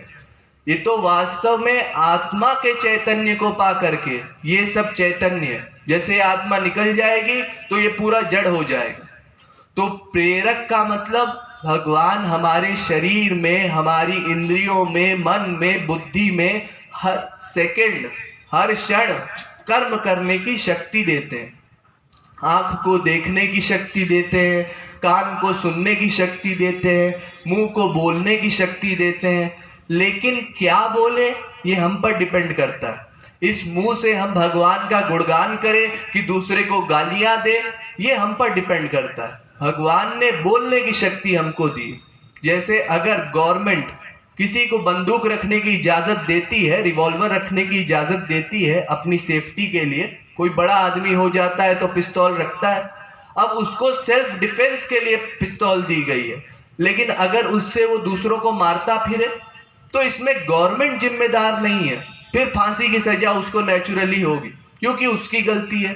ऐसे ही भगवान प्रेरक है का मतलब भगवान हमारी इंद्रियों में शक्ति देता है। वो शक्ति किस लिए देता है? ताकि हम भगवान के पास जाएं। लेकिन अगर हम उस शक्ति का दुरुपयोग करते हैं, उसको संसार में खत्म करते हैं, तो फिर उसका दंड हमको स्वाभाविक रूप से मिलता है। तो भगवान की कृपा का मतलब क्या हुआ? ध्यान दीजिए, भगवान की कृपा का मतलब भगवान कृपा करके हम सब जीवों पर हमको दिव्य बनाएंगे, अपने को प्राकृत नहीं बनाएंगे। जैसे हमारी आंख है ना, इस आंख से भगवान नहीं दिखाई दे सकते। जब गीता का उपदेश अर्जुन को दिया जा रहा था तो अर्जुन ने कहा, महाराज हमको आपका विश्व रूप देखना है। भगवान ने कहा, ठीक है अर्जुन देख ले। अर्जुन कहता है, महाराज मुझे कुछ नहीं दिखाई दे रहा। तो भगवान ने फिर दिव्य दृष्टि दी, उसके उपकरणों को दिव्य बनाया। ये एक्टिंग की बात है, लेकिन फिर भी आप समझ लीजिए कि दिव्य दृष्टि का मतलब भगवान हमारे उपकरणों को दिव्य बनाएंगे। तो हमारी आंख प्लस भगवान की आंख, अब भगवान दिखाई पड़ेगा। हमारी इंद्री मन बुद्धि प्लस भगवान की इंद्री मन बुद्धि, तब भगवान का अनुभव होगा। लेकिन इसका मतलब ये भी मत समझिएगा कि इस प्राकृत शरीर की या प्राकृत इंद्री मन बुद्धि की आपको आवश्यकता है। किसी चीज की आवश्यकता नहीं है। इसका महत्व तो बस इतना है, चाहे आप अमृत खाली पिए चाहे पानी में मिला करके पिए, पानी का उसमें महत्व नहीं है। उसी प्रकार इस माइक शरीर का महत्व नहीं है। अगर केवल भगवान की कृपा मिल जाए, भगवान की दिव्य दृष्टि मिल जाए, तो भी भगवान का दर्शन हो जाएगा। नहीं तो अगर ऐसा होता तो जितने ये सूरदास है ना, जितने अंधे लोग हैं, ये सब जा करके भगवान के यहाँ हड़ताल करते कि आपने मानव देह दिया लेकिन आंख ही नहीं दी, तो आपका दर्शन कैसे हो। लेकिन ऐसी कोई बात नहीं है। भगवान कहते हैं, मैं तुमको अपनी आंख, अपना नाक, अपना मुंह, अपना सब कुछ देने को तैयार हूं। तुम बस एक बार मेरे पास आओ, तो मेरे शरणागत तो हो। तो फिर क्या मतलब निकला? इसका मतलब ये कि भगवान ने कुछ जीवों पर कृपा की है, कुछ पर कृपा की है, तुलसी सूर मीरा पर कृपा की है, तभी तो इन्होंने भगवान को जाना, और हम सब पर कृपा नहीं की है। इसका मतलब भगवान की कोई शर्त होगी, अवश्य होगी। बिना शर्त के ऐसा कैसे हो सकता है कि भगवान कुछ पर कृपा करे कुछ पर ना करे? क्योंकि हमने कोई भगवान का खेत तो काटा है नहीं कि कोई ऐसा बड़ा अपराध कर दिया हो कि भगवान हमसे रूठ करके बैठे हो, हम पर कृपा नहीं करते। अगर आप कहें कि हमने भगवान को बहुत गालियां दी है, तो क्या तुलसी सूर मीरा कबीर ने कम गालियां दी? और फिर एक कथांक के रामायण में, उससे समझ लीजिए जरा। एक बार ऐसा हुआ कि एक जयंत था, इंद्र का लड़का, तो वो कौवे का रूप धारण करके आया और उसने सीता के चोंच मारी, सीता माता के जाकर के चोंच मारी। अब जब राम जी ने देखा तो उनको बड़ा क्रोध आया और उन्होंने बाण छोड़ दिया। अब बाण से बचने के लिए वो जयंत पूरे त्रिलोक में भागता फिरा, इंद्र के पास गया, ब्रह्मा के पास गया, शंकर के पास गया, सबने हाथ उठा दिया, ये राम बाण है, इसका कोई इलाज नहीं है, जिसने चलाया है उसी की शरण में जाओ। अब वो जयंत बेचारा भागता हुआ फिर राम की शरण में आया। राम ने कहा, नहीं, बिल्कुल माफ नहीं करेंगे, इसने अक्षम्य अपराध किया है, सीता को चोट पहुंचाई है, हम नहीं माफ करने वाले। तो सीता जी बगल में ही खड़ी थी। उन्होंने कहा, क्यों जी, मैं आपसे एक चीज पूछूं? राम ने कहा, हाँ पूछो, तुम हमारी पत्नी हो, तुम्हारा अधिकार है, कोई भी प्रश्न करो हमसे। तो सीता जी ने कहा, फिर समझ जाइए, हम प्रश्न करने वाले हैं। राम जी ने कहा, ठीक है पूछो। तो सीता जी पूछती है, ना कश्चित ना अपराध्यति, बताइए क्या कोई ऐसा जीव है जिसने भगवत प्राप्ति के पहले कोई अपराध ना किया हो? अरे कौन सा अपराध नहीं करेगा? ये जीव माया के अंडर में है तो कोई ना कोई अपराध तो करेगा ही। हर तरह के दोष भरे होंगे उसमें। वो भले कहे कि मैं असत्यवादी हूं, मैं झूठ नहीं बोलता, सत्यवादी हूं कि अहिंसावादी हूं, कुछ भी बोले वो, लेकिन सब तरह के पाप करेगा, सब तरह के अपराध करेगा। फिर ये बेचारा अपना अपराध मान करके जब आपकी शरण में आया है तो इसको माफ क्यों नहीं करते? इसको माफ कर दीजिए, अपराध शहर से भाजना। राम ने एडमिट किया, हाँ तर्क तो बिल्कुल ठीक है इसका, और कह रही है माफ करने को, तो चलो ठीक है तुमको माफ किया। तो इस प्रकार से अगर हमने कोई अपराध कर भी दिया, कोई भूल हमसे हो भी गई, तो माफी मांग लेंगे जी, हम पर कृपा क्यों नहीं करते? कृपा कैसे करें ये भी सोचना पड़ेगा। और अगर भगवान की कोई शर्त है कृपा करने की, तो फिर तो भगवान नंबर 1 का बिजनेसमैन है, व्यापारी है। ऐसा तो हम संसार में देखते हैं, तमाम दुकानें खुली होती है ना, आप देखते हैं ये कितने रुपए का, इतने रुपए का, अच्छा ये कितने रुपए का, इतने रुपए का, अच्छा ये लो, ये रुपया ले लो और हमको ये दे दो। ऐसा व्यापार तो हमने संसार में देखा। अगर भगवान भी ऐसा व्यापारी है जो कुछ मूल्य रख करके कृपा करता है, तो फिर भगवान को अकारण करुण क्यों बोला जाता है? रामायण कहती है ना, बिनु सेवा जो द्रवई दीन पर, राम सरिस को नाही। बिनु सेवा के पिघलने वाले, बिना कारण के करुणा करने वाले, बिनु हेतु स्नेही, ये जो तमाम प्रकार के टाइटल मिले हैं भगवान को, ये फिर क्यों मिले हैं? अगर भगवान किसी कारण से ही कृपा करते हैं तो फिर भगवान को बड़ा क्यों बताया जाता है? ऐसे तो हमारे संसार में जितने व्यापारी हैं ये सब दयालु हैं, ये सब महान हैं, लेकिन ऐसा नहीं है। क्योंकि भगवान की कृपा की क्या शर्त है? फिर वेद कहता है, तग्वम हा देवमात्म बुद्धिम प्रकाशम मुमुक्षुर्वै शरणमहं प्रपद्ये। गीता के श्वेता के 6वें अध्याय का 18वां श्लोक। जो भगवान के शरणागत हो जाता है तो अपनी शरण में आए जीवों पर भगवान अपनी कृपा करते हैं। शरणागति ये मूल्य है। देखिए, कुछ देर पहले मैंने आपको बताया था कि भगवान कहते हैं कि उसकी कृपा से परमानंद की प्राप्ति होगी। तो उसकी कृपा, इसी के ऊपर की लाइन पहले पढ़िए, तमेव शरणं गच्छ सर्वभावेन भारत। जो मेरी शरण में आ जाता है उस पर मैं फिर कृपा करता हूँ, और जब उस पर कृपा होती है तब उसको परमानंद की प्राप्ति होती है। ये पूरा अर्थ है। मामेव ये प्रपद्यन्ते माया में ताम तरन्ति ते। गीता के 7वें अध्याय का 14वां श्लोक। जो मेरी शरण में आता है उसी को मैं माया से मुक्त करता हूँ।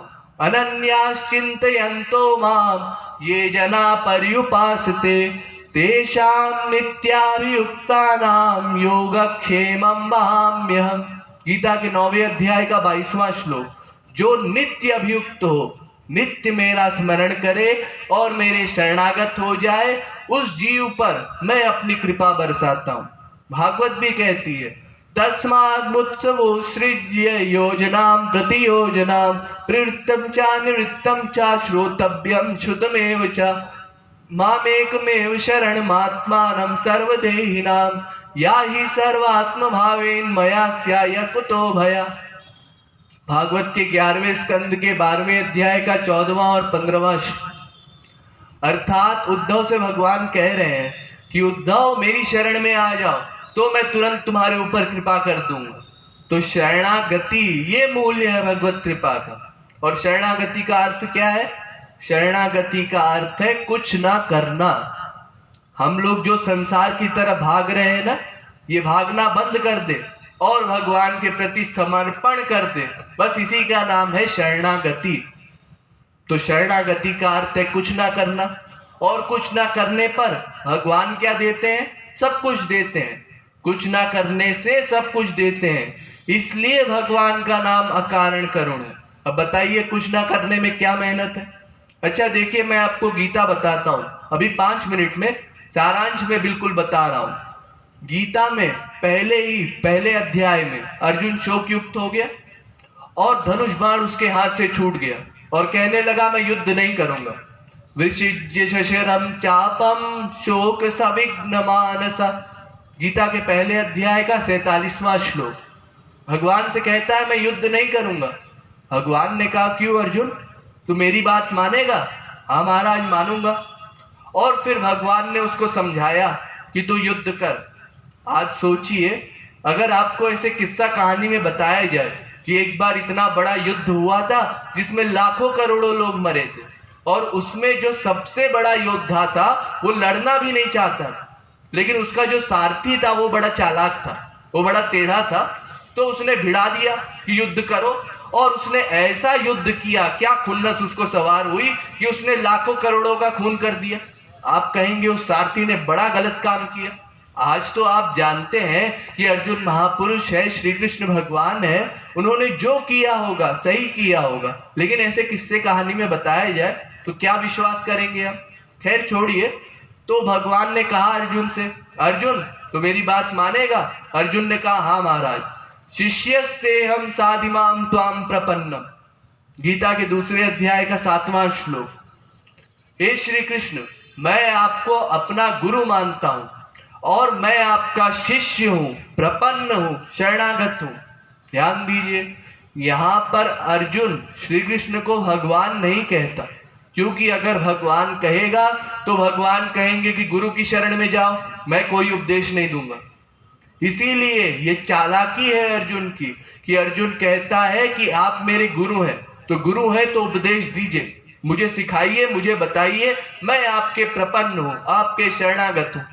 तो भगवान ने कहा अच्छा अर्जुन, अगर तू अपने आप को शिष्य मानता है और कहता है कि मैं शरणागत हूं, तो ये प्रश्न क्यों पूछता है कि क्या करूं क्या ना करूं?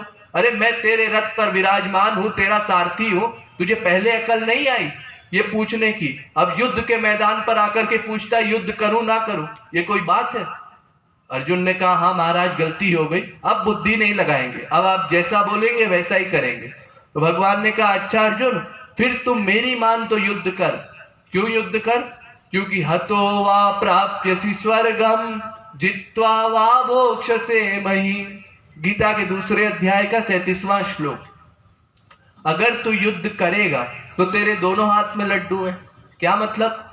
मतलब अगर युद्ध में तू जीत गया तो जीतने पर फिर तुझे मृत्युलोक मिलेगा, और अगर युद्ध में मारा गया तो क्योंकि अपने कर्म का पालन करते हुए मरा है तो तुझे स्वर्ग अवश्य मिलेगा। तो या तो स्वर्ग मिलेगा या मृत्युलोक मिलेगा, दोनों हाथ में लड्डू। और अगर युद्ध नहीं करेगा तो नरक मिलेगा, क्योंकि तू क्षत्रिय है और तेरा धर्म है युद्ध करना, और अगर अपने धर्म का पालन नहीं किया तो नरक जाएगा, इसलिए तू समझ ले। अर्जुन ने सोचा महाराज ठीक है, आप जो बता रहे हैं वो सही है, लेकिन मेरा तात्पर्य था कि मुझे तो आनंद चाहिए, मुझे सुकून चाहिए। अब मैं 90 वर्ष का होने वाला हूं, मुझे ये टेंशन वगैरह नहीं चाहिए। मैंने बहुत दुनिया देख ली है, अब दुनिया में मुझे खुशी नहीं मिलती, और स्वर्ग मैंने देखा नहीं है। आप जरा गुरु हैं, आप बता दीजिए क्या स्वर्ग में सुख है? भगवान ने कहा देख अर्जुन, जहां तक सुख का सवाल है, आनंद का सवाल है, वो तो स्वर्ग में भी नहीं है, क्योंकि ते तम भुक्त्वा स्वर्गलोकम विशालम क्षीणे पुण्ये मर्त्यलोकम विशन्ति, गीता के 9वें अध्याय का 21वां श्लोक। ये जो स्वर्ग मिला ये तो कुछ दिन के लिए मिला है, फिर उसके बाद मृत्युलोक में आना है, और वो भी हीन योनि में, तो स्वर्ग से सुख नहीं मिल सकता। तो अर्जुन कहता है फिर आप क्या बताते हैं युद्ध करो? फिर युद्ध करने से क्या होगा? फिर युद्ध करने से काम तो नहीं बनेगा। तो उसके बाद फिर भगवान ने कहा फिर तू ऐसा कर कि मेरे शरणागत हो जा, युद्ध कर ऐसा भी मत कर, युद्ध ना कर ऐसा भी मत कर। अगर कुछ भी किया तो पुण्य पाप होगा, तू पुण्य पाप दोनों से मुक्त हो जा और मेरी शरण में आ जा। तो मेरी शरण में आएगा तो मैं क्या करूंगा? फिर अहम त्वाम सर्व पापेभ्यो मोक्षयिष्यामि मा शुचः, गीता के 18वें अध्याय का 66वां श्लोक। मैं तुझे सब पापों से और पुण्यों से मुक्त कर दूंगा, तेरे कर्मों का नाश कर दूंगा और तुझ पर कृपा कर दूंगा, तब तुझे आनंद की प्राप्ति होगी। अगर कुछ भी किया तो गड़बड़, पुण्य किया तो स्वर्ग मिलेगा, पाप किया तो नरक मिलेगा, दोनों बंधन कारक है। और यही पॉइंट समझाने के लिए भगवान ने अर्जुन को 18 अध्याय लंबा लेक्चर दिया। फिर 18 अध्याय में भगवान ने फिर अर्जुन से कहा अर्जुन सर्वधर्मान परित्यज्य मामेकं शरणं व्रज, गीता के 18वें अध्याय का 66वां श्लोक। अर्जुन सब धर्मों को छोड़ करके मेरी शरण में आ जा। अर्जुन आश्चर्य से देख रहा है, अरे मैंने तो पहले ही बोला था कि मैं आपका शिष्य हूं, दूसरे ही अध्याय में बता चुका हूं, मैं प्रपन्न हूं, मैं शरणागत हूं, फिर ऐसा क्यों कहते हैं कि मेरी शरण में आ जा? भगवान ने कहा देख अर्जुन, जब मैंने गीता का उपदेश देना शुरू किया था उस समय तू मेरी भी शरण में था, अपनी भी शरण में था, अपनी बुद्धि का प्रयोग कर रहा था, गुरुजी जो बोल रहे हैं ठीक बोल रहे हैं कि नहीं बोल रहे हैं, क्या मेरे लिए सही है, क्या मेरे लिए गलत है, ये सब गड़बड़ है। क्योंकि शरणागति का अर्थ है बुद्धि का वर्ग बंद हो जाना। अब जैसा गुरु कहेंगे गधों की तरह वो कार्य करो, उसमें बुद्धि का प्रयोग किया मतलब शरणागति नहीं है, क्योंकि शरणागत कौन होता है? मन बुद्धि। और मेरा सिद्धांत है कि मेरी ही शरण में आओ, मेरे अलावा और कहीं मन ना जाने पाए। मामेव ये प्रपद्यन्ते, हर जगह एव का प्रयोग किया गया है। एव माने ही, केवल भगवान की शरण में आएंगे तब हमारा काम बनेगा। अब बताइए कुछ ना करने में क्या मेहनत है? यूं समझिए जैसे एक छोटा सा बच्चा है। अब वो छोटा सा बच्चा अपने लिए कोई काम नहीं कर सकता, तो माँ उसके लिए सब काम करती है ना। उसको खाना खिलाना हो, नहलाना हो, कोई काम हो, उसका सुलाना हो, हर काम माँ करती है। कपड़ा पहनाना हो, कोई भी काम हो। फिर वो बच्चा धीरे धीरे जैसे जैसे बड़ा होता है तो अपना कुछ कुछ काम करने लगता है, तो माँ भी उतना काम कम कर देती है। अब बच्चा बड़ा हो गया है, अपने आप उठता है, अपने आप ब्रश करता है, लेकिन ठीक है टिफिन विफिन बना के दे दिया। अब उसके बाद और बड़ा हो गया, अब और बड़ा हो गया तो अपने आप खाना वाना खा लेता है, अपने आप स्कूल चला जाता है, तो माँ एकदम निश्चिंत हो जाती है। फिर उसके बाद स्वार्थ कम हो जाता है उसका। ऐसे ही हम लोग जब तक कर्तापन के अहंकार से युक्त रहते हैं, अपना कर्म हम कर रहे हैं, जब तक ये भावना हमारे अंदर रहती है, तब तक भगवान न्यायकर्ता बन करके केवल हमारे कर्मों को नोट करते हैं, हम पर कृपा नहीं करते। और जब हम भगवान के कुछ कुछ शरणागत हो जाते हैं, संतों के यहाँ जाना शुरू करते हैं, सत्संग करना शुरू करते हैं, भगवान के गुणों को बार बार श्रवण करते हैं, तो कुछ कुछ भगवान हमारे ऊपर कृपा करते हैं। और जब पूर्णतः शरणागत हो जाते हैं तब भगवान का वो वाला सिद्धांत सामने आ जाता है कि अहम त्वाम सर्वपापेभ्यो मोक्षयिष्यामि मा शुचा, और तेषाम नित्याभियुक्तानां योगक्षेमं वहाम्यहम्, तेषाम समुद्धरता मृत्यु संसार सागरात्। गीता के 12वें अध्याय का 7वां श्लोक, 9वें अध्याय का 22वां श्लोक और 18वें अध्याय का 66वां श्लोक। खैर आप संक्षेप में समझ गए होंगे। तो इस प्रकार से ये कोई मेहनत का काम तो है नहीं। अरे हमने भगवान को क्या दिया? अगर कोई आपसे कहे कि आपने भगवान को कुछ दिया, तो जरा ये सोचिए हमने क्या दिया। अरे संसार में भी अगर कोई व्यक्ति कुछ देता है तो बदले में कुछ चाहता है। अगर आपको विश्वास ना हो तो एक दुकान में घुस जाइए और 10 तरह का कपड़ा ले लीजिए, 10 तरह की साड़ी ले लीजिए और दुकानदार को बिना पैसे दिए चलने लगिए। फिर देखिए दुकानदार का कैसा मुंह बनता है, ये आधा पागल है कि पूरा पागल है। अरे ऐसे 10 साड़ी ले जा रहा है और पैसा भी नहीं देता, कुछ तो मूल्य दो, हाफ रेट, थोड़ा 25%।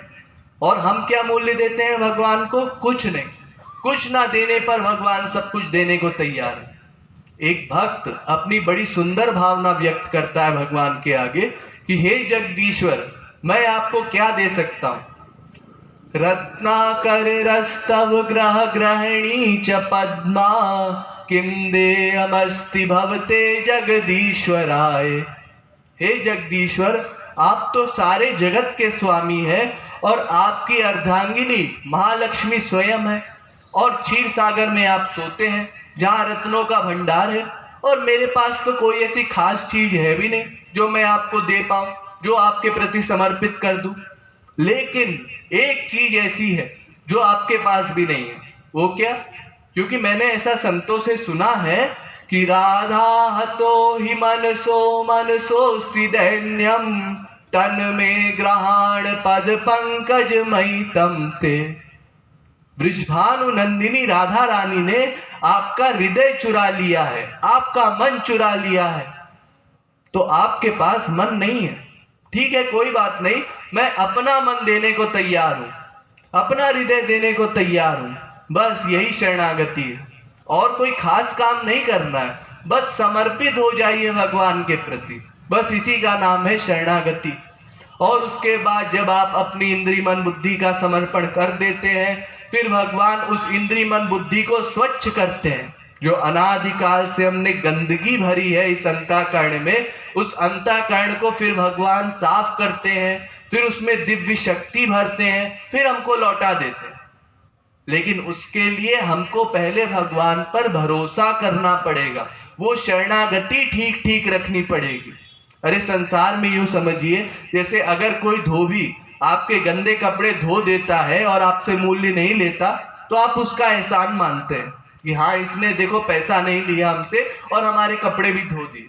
और भगवान हमारे अनादिकाल का गंदा मन धोता है और उसके लिए बस इतना सा मूल्य मांगता है कि मुझ पर भरोसा कर लो, मेरे शरण में आ जाओ।